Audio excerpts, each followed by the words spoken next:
Leave Billify a voicemail anytime on the Victor Chrysler Dodge Jeep Ram line at 585-206-8866. And be sure to like and subscribe to Billified wherever you get your podcast. Thanks for getting your pod on. Be sure to like and subscribe to our YouTube page. It is Billified, and you can see segments of the show there as well. Cybersecurity is becoming a bigger thing, and Matt from BTB is here. And he was telling me about a show on Netflix called Deepfake Love. Yeah. So give the premise real quick. So here's the deal. My girlfriend loves these shows, you know, the 90 Day Fiance, blah, blah. So I'm home the other day, and I'm looking for something on Netflix. There is not shit. So I see this as part of something because you watch 90 Day Fiance. So I say, what the hell is this?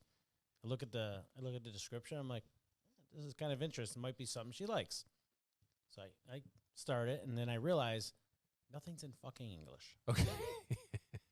But then once the show starts, like they're doing the overdubbing intro. Yeah. And now they're doing the dubbing over and, you know, stuff like that. So I was like, okay, let me try. First of all, it's very hard to watch that. But very interesting. They send these couples to this resort, and then they separate them. And they go one way, and the fiance goes the other way. And then they put them with singles. And they get to hang out the whole week or whatever. It might have been months. I don't know. I only watched one episode. Okay. But what's interesting about it is they could actually take a conversation where a girl and the guy were just talking. Yep. And they could make it look like they're making out. They could make it look like they're having sex. They could do anything they want with this AI stuff. Yeah. It was incredible. Just like my thumb, just like the thumb thing. So Ahmed Hamza is on the line. He is a professor at RIT with cybersecurity. Ahmed, how are you? Hey, Bill, how you doing? I'm doing well. How much is this deep fake stuff that we're seeing sort of emerging in AI technology, which is amazing, but yet a little scary, as Matt's saying, they've made a TV show out of it out of Spain where it's called Deep Fake Love, and you have to see if it's real or not. I don't think most people can tell. Right. I think I've seen ads for that, but I was too weirded after watch it. Yeah, so we actually have folks at RIT doing research in that area where they're trying to, build deepfake detectors and so on. And it is a very interesting area because it's got national security implications as well. And as you can imagine, one of the first few demonstrations was a video, I think, of Barack Obama. I think it was that they had to demonstrate. Right. Yeah. They made him say all sorts of things, and it's quite incredible because then what do you just one thing when it's just it's a movie or a show, but it's another thing when it's political leaders or maybe a general or maybe someone in a conflict somewhere.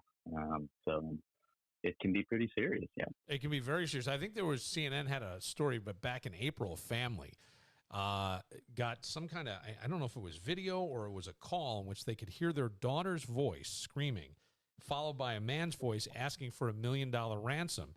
And I think emergency responders got involved and figured out that it was all AI and fake. Right. And they've played into that with the banking system phone verification, where sometimes they would call you, but if someone manages to hijack your phone number and manages to produce a deep fake audio, they call it, which is very distinct from the video one. Yeah. They can, with a few, in the same way that they can use a few samples or images to produce their own images and videos, they can do it with audio, right? A few samples of audio to produce what you would sound like if you were to say something. And so they can do that too. And so if the phone verification depends on the audio, then they can fool, the banking verification multi-factor system if it's based on that. So it's one of the reasons why that's not a good. Yeah, so there's like so many implications of this stuff. So how do you protect yourself anymore? Because it's an entire different world, right? It's almost like you're getting mugged virtually. Right. Well, one way to do that is to depend on the apps for multi-factor authentication instead of on phone numbers or on audio. So there are certain applications which, so like Microsoft Authenticator, Google Authenticator, Duo, things like that, which serve as your second password kind of thing. So that instead of you getting a text message or instead of you getting a phone call and you having to talk to someone or saying something with your voice, these apps instead go through your biometrics on your phone as the chain of authenticity. So they provide a little bit better protection because your phone number can actually get hijacked. If someone enterprising goes to a particular outlet and they say, hey, someone off, or if they have a fake ID and they pretend to be you, they can temporarily say, oh, I lost my phone. Do you mind, putting the number on this phone? Yeah. And so they can take over your phone. God, I would love to see that happen to you, Mark. You love to see it happening? We need to go back to the 80s, it sounds like. Yes, because you would be it would be the best. You wouldn't know what would have happened. All of a sudden. Why would you wish that on anybody? What the fuck? Well, I actually would. I really wouldn't. But I'm just thinking of all the people that I know that would be the He's funniest. going to make great ratings. You would have the best story about how you got all of a sudden like a SWAT team descends on Mark's car. You don't think that I protect it? Like, I have a question. Yeah. Hi, I'm Mark. Right. On my iPad, I have what's called a double vault where I put things in there that I don't want, to be seen. Is that protective? Can somebody get into that? What is it exactly again? It's a folder? It's a folder. It's good. I have it on my iPad. It's called Vault. Oh, it's a vault. Oh, that tends to be pretty okay because it's probably protected by instead of your ID, you can be fake, but it's protected by your biometrics somehow. Probably your face scan or which is pretty cool, by the way, when they invented that, or your fingerprint or something like that. So that's thumbprint. That's pretty good. Yeah. In fact, these apps use those the same way you get into your phone. They use that as your authentication. They kind of depend on the fact that you've used your bone structure to log into this phone you've got, so that they can then depend and say, oh, it really is him who's saying yes, it's okay. Yeah. So that's those are pretty good. That's one way. Ahmed, another thing that people are always worried about now are the skimmers and things. Are you better off paying through Apple Pay? Only because it's sort of like if you put your card in your wallet on your iPhone and then you just scan that, are you better off doing that than the actual swiping or even letting the chip be read? So there's different ways, right? And the swiping is ancient and should be forgotten. Okay. So America spent $8.5 billion or more going from the old magnetic swipe, which has your info on it, to the new EMV chips thing where you have to insert a chip. Right. And that, instead of sending your data across, that actually a lot of research was put into that, and those folks came up with a system so that you only send a temporary encrypted version of your info through some protocol. So putting your chip in is 100 times more secure than trying to, than just swiping, which is very dangerous and more apt to be skimmed with all those skimmers, right? That used to be at the gas stations and all that. Yep. So you definitely want to use systems that ideally ask for a PIN code, which in this country is not a lot because we're trying to make things convenient here. In Europe and elsewhere, Egypt, where I'm from, they actually use those as, they call them chip and PIN cards. So when you put your credit card in anywhere, they won't be able to withdraw unless you provide them with a PIN code that you choose, kind of like your ATM card. Yeah, so you got to do both. Yeah, you got to do both. Right, and so that's usually a little bit better, and it's harder to.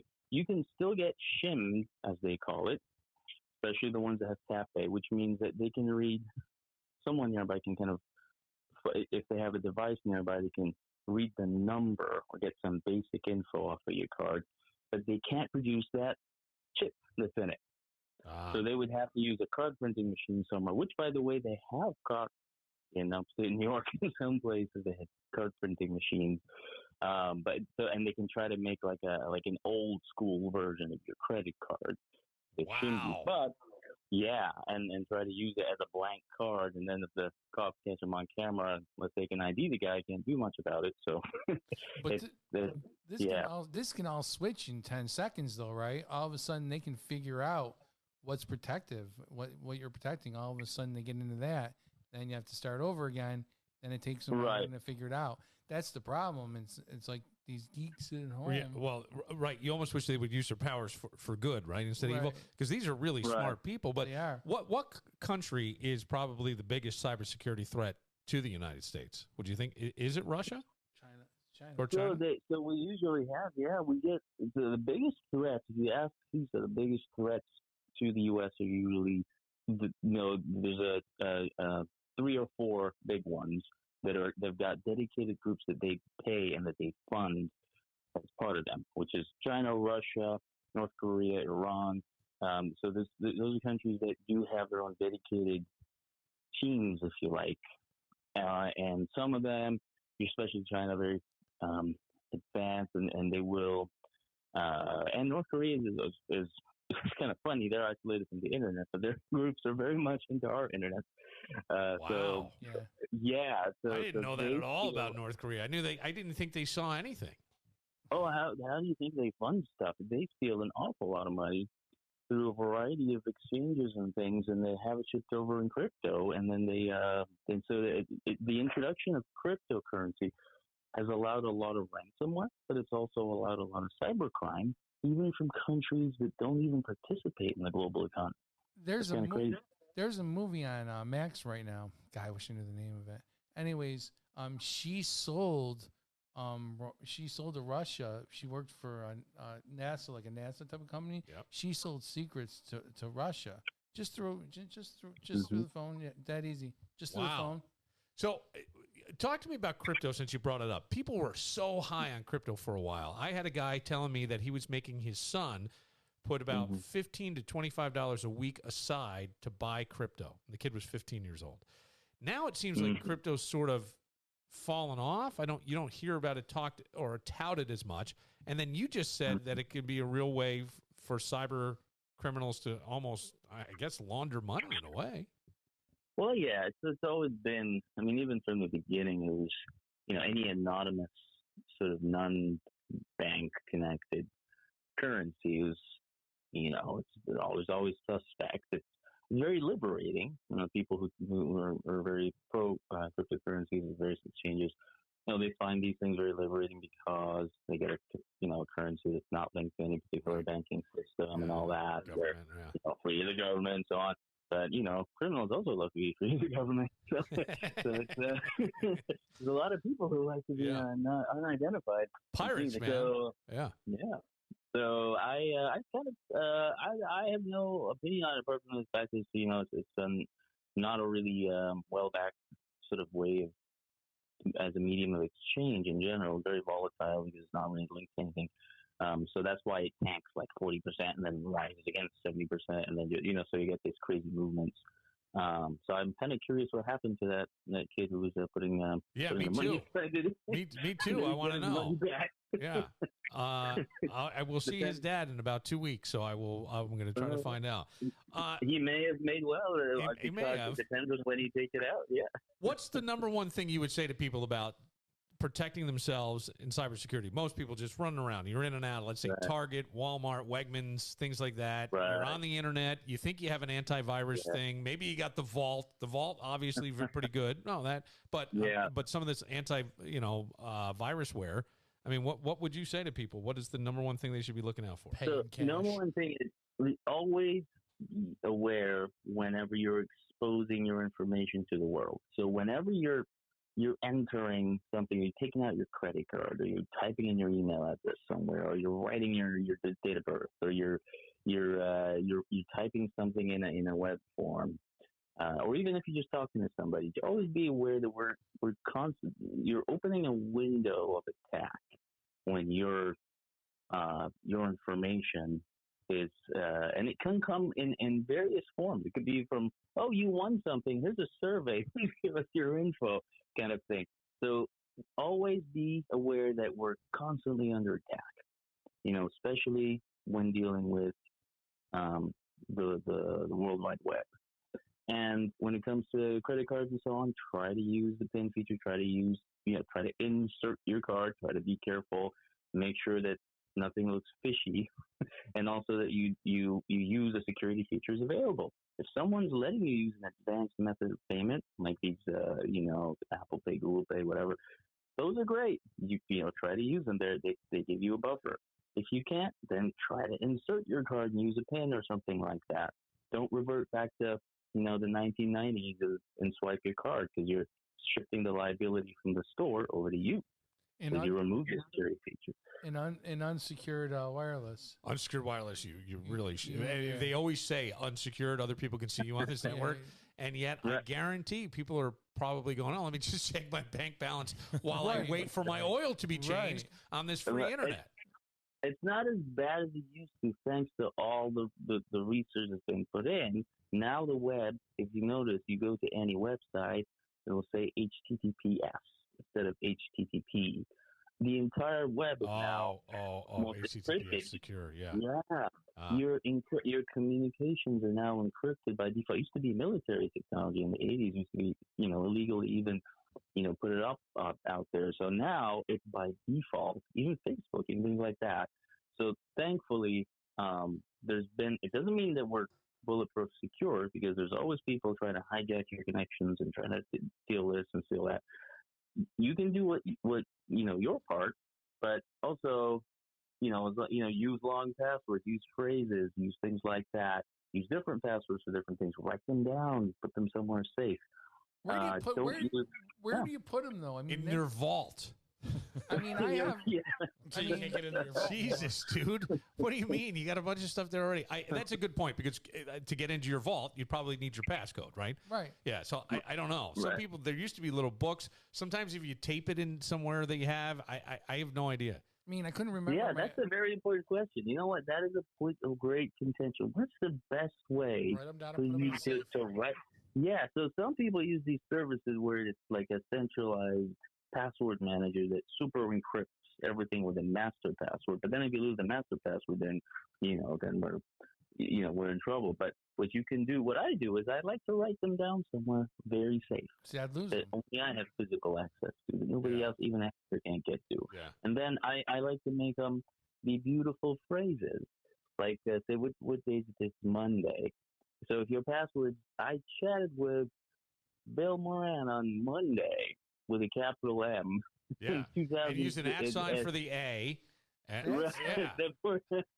For example, just the length of it. That's a great fucking idea. That is a really good idea. It's always about this guy knows his shit. Yeah. See, my problem is, you're supposed to use he's all at different. RIT. I think he knows what he's doing. You're supposed to use different passwords, like you said. But I was trying to get into my OnlyFans the other day, and I couldn't remember my password. So it was like, so like everything, it's always about length. Password. Yes, it is. Length But matters. make sure that one's very different from the other. yeah, You're gonna get hacked with that. it took me a half hour to figure it out. Yeah, Ahmed, you're a good sport. Thank you for your time and for your advice. Thank you. Thanks for having me up. I appreciate it. Ahmed Hamza, who is a professor over at RIT. What are you clapping for? It's the only guy I know that can participate in an interview and miss half of it. Right? Walking around. I had to go to the bathroom so bad. I know. I know. And then you're banging around in the fridge and you're opening stuff up. It's like having a child in here. I can't help You're it. like a child. All you do is start making faces to be Jameson all over And then you again. ask great questions. You really did. I'm not even bullshitting. You asked good questions. I'm kind of an asshole. I really am. I thought the interview was going to suck, and I don't like when you do interviews. So I kind of thought that. The fuck? I like interviews. Right. And here's why some of these things, I think they're of value to people, right? This is something that we probably don't think of, but a short conversation that's maybe 10 to 15 minutes about shit that could maybe protect you. I mean, you walked away with some stuff today. I totally did. Knowing, one, that your vault is fairly secure. Right. That's a nice feeling, right? You can rest. Right. No, but it is. And then a good different way to come up with passcodes. Right. Yeah. And then not to swipe. Not to swipe. No. Yeah. And I have swiped recently a few times. Yeah. I don't know. Chip cards you can't. I think because it wasn't reading the chip, so then it was swiped. That's true. That's true. And then it freaks me out, because then I'm like, now what do I do? Right. That's where I'm going. Sometimes I just use the Apple Pay now. And I was reading where the Apple Pay is almost a 2-part authentication, because it's got to go through the Apple. Yeah. I don't understand any. No, of it. Apple protects. Apple's. You know what, the one protection is very good. The cybersecurity has become a bigger and bigger deal, but I think it's going to become a big deal in the healthcare industry. as people's healthcare, information gets either stolen It's or online, ripped off. Yeah, Everything's right out there. Where do we go? My I mean, chart. everything can get stolen. Let's be honest. Yeah. I don't care how great it is. No, you're right. You can break into it if you try. If someone's smart, These guys are smarter than the rest. Oh, I'll tell you yeah. what, whoever wastes their time freaking trying to be me is going to freaking feel really stupid. Yes, they will. No Yeah. bank, A lot of pictures, though. Negative 34 in the bank account. You don't have negative 34 in your bank. Damn, I my don't credit wanna- score went I down don't to wanna see it. 421. I don't wanna Damn see it. it. I stole the wrong guy's identity. I was going to ask Kevin for $20 today. So All right, Mark comes from a sad family. I think we're going to talk to a sad relative. Not sad, but he don't say that. That's No, did he get you know banged what? up? he did. yeah, but you say sad family or think. No, it's not sad. People are thinking like Frustrated. Frustrated. Okay, frustrated. Well, and you know what? Sad There's a that lot Mark's of in their people. family. There's a lot of people that are going through the same thing, and actually worse than he's going through. Are they not? Right? Terrible. His car was stolen, Yeah. but he was in the car. No, this is a different day. What? Now it just got broken into again and stolen. Oh my gosh. Second time. Oh wow. Kia or a Sorrento or a Hyundai? Excuse me. It's I think it's a Kia, isn't it? and it's Hyundai, I think. Because then, and I will tell you what the chief of police of Fairport told me regarding cars, new cars that are being stolen. We'll get to that in just a moment.